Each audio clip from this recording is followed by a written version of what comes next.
Good evening and welcome to the 2021 Division II Men's Lacrosse Selection Show. I'm your host, Will Haskett. Tonight, 10 teams learn that their seasons are continuing in pursuit of a national championship. A championship that is up for grabs thanks to our last D2 champion, Merrimack, having moved up to D1 competition.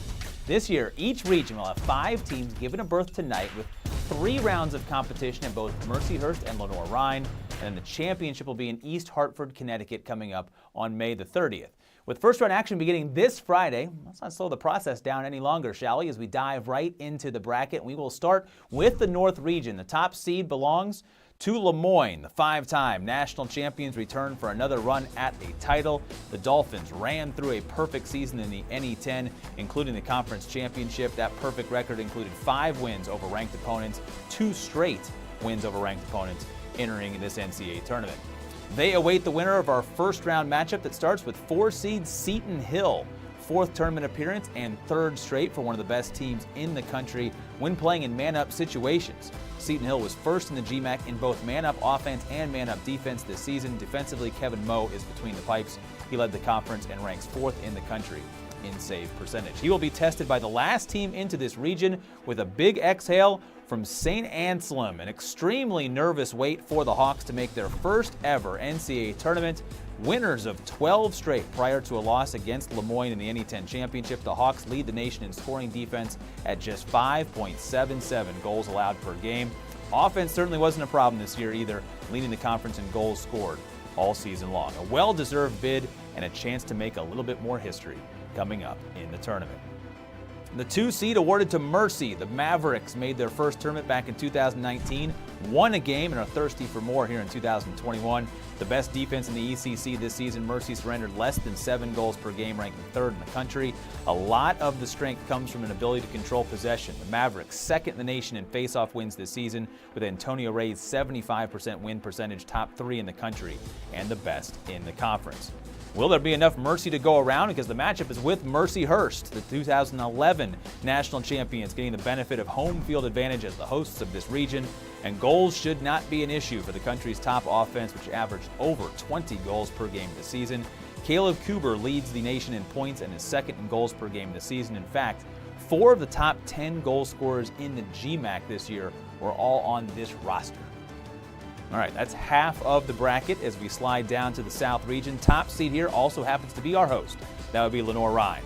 They sat near or at the top of the regional rankings pretty much all season long. The Bears suffered just 1 loss all season. That was to Wingate back on April the 7th, but avenged that in the SAC tournament final, winning 19-14 in an offensive explosion. The Bears have scored an average of 22 goals in their last 3 games, upping their season average to nearly 19, which topped the conference for the year. Torrin Eccleston and Miles Moffitt are both top 10 in the nation in goals scored, and they will get a day off thanks to that number 1 seed to watch the action that they will be hosting. And it features 4-seed Mount Olive, just the 2nd tournament appearance for a program that led Conference Carolinas in defense this year, surrendering under 8 goals per game. With Andrew Avarello in goal, he was top 10 in the country in save percentage.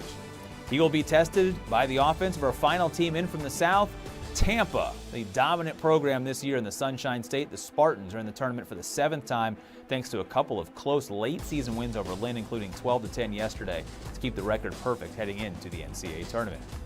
The South's 2 seed belongs to Wingate. The Bulldogs hoping for a rubber match with the hosts of this region after that loss I mentioned in the conference championship game. At over 18 goals per game, this offense is lethal and begins with some of the country's best at the top of the lineup.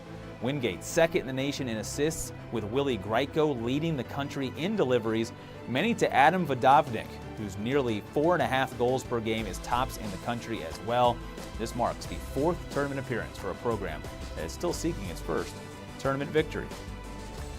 Will that victory come against UIndy is a question still to be answered. Back-to-back now tournament berths for the Greyhounds, who survived a lot of nail-biters down the stretch to protect their position in the tournament. UIndy's last 4 wins have been by 1 or 2 goals, including 10-8 and 10-9 victories in the GLVC tournament to win the title. All right, there you have it. All 10 teams still alive in pursuit of a national championship. Our 2 first-round games face off this coming Friday with the quarterfinals a week from today. The semifinals will take place May the 23rd at the same two locations, and those final two head to East Hartford, Connecticut for the championship on May the 30th at Pratt & Whitney Stadium in Rentschler Field. You can watch the game right here on NCAA.com. As always, it promises to be an exciting tournament. We hope that you can be a part of the ride. Thank you so much for joining us tonight. I'm Will Haskett. Congratulations and best of luck to all the student athletes competing in this year's championship.